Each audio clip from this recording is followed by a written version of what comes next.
दिया है। जैसा कि आपको मालूम है कि इन्होंने वादा किया था कि हम हिंदुस्तान से जो विदेशों में काला धन जमा है, जब रुपया डॉलर के मुकाबले 1 रुपया भी गिर जाता है तो अरबों डॉलर का नुकसान बिना किसी लेन देन के हिंदुस्तान को हो जाता है। जो कर्ज बाहर का है हमारे ऊपर, वो अरबों डॉलर ऐसे ही बढ़ जाता है बिना कुछ लिए दिए।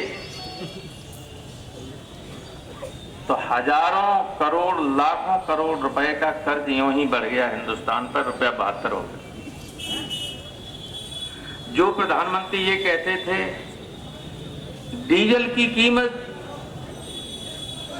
कम हुई या ज्यादा हुई, कहते थे जाके हर जगह लोगों से कहवाते थे ज्यादा हुई ज्यादा हुई।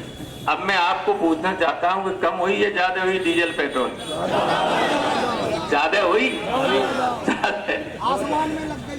तो ये हालत तब है जब इंटरनेशनल मार्केट में डीजल और पेट्रोल की कीमत कम है। जब वहां दाम कम है, यहाँ पेट्रोल और डीजल बेचने वाली कंपनियां और उनके माध्यम से गवर्नमेंट हजारों करोड़ रुपया रोजाना जनता की जेब से, लोगों की जेब पर, जनता की जेब पर डाका डाल रही है गवर्नमेंट।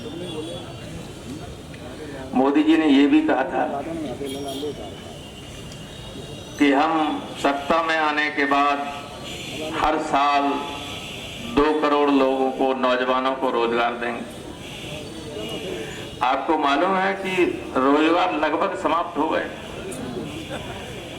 नोटबंदी की वजह से और जीएसटी की वजह से आधे से ज्यादा फैक्ट्रियां जो मीडियम क्लास की थी वो बंद हो गई, और जो चल भी रही हैं उन्होंने 40% से लेकर 50% अपने कर्मचारियों की छटनी कर दी। सैकड़ों कंपनियों में जो छटनी हुई है वो करोड़ों में है, लाखों में नहीं। जो 2 करोड़ लोगों को, नौजवानों को, बेरोजगारों को रोजगार देने की बात करते थे, उन्होंने और नए बेरोजगार पैदा कर दिए करोड़ों की तादाद में। ये स्थिति है इस गवर्नमेंट की। और इतने विश्वास के साथ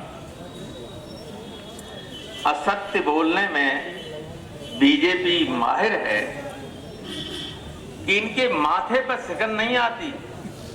100% असत्य भाषण करेंगे लेकिन ऐसे बोलेंगे बिल्कुल सत्य बोल रहे हैं। किसानों की 22 तक आमदनी दुगनी हो जाएगी। कहीं दिख रही है बढ़ती आमदनी? बुरा जहां ये कह रहे थे कि पूरा देश अमन चैन में होगा, पूरे देश में तनाव। कोई भी अच्छी सरकार ये कभी नहीं चाहती कि उसकी प्रजा तनाव में रहे। ये अकेली ऐसी सरकार है जो चाहती है कि लोगों में तनाव हो, मनमुटाव हो, क्योंकि उस तनाव और मनमुटाव से और आपसी बिखराव से ही इसको लाभ होना। चाहे देश का नुकसान हो जाए, इससे कोई मतलब नहीं। देश रसातल में चला जाए, उससे बीजेपी को कोई मतलब नहीं। ये सत्ता में बने रहें, इससे मतलब है। और उसके लिए चाहे देश में खून खराबा हो, धर्म के नाम पर, जात के नाम पर, कैसे ही, वो सब करने में इनको रत्ती भर हिचक नहीं और कोई परहेज नहीं।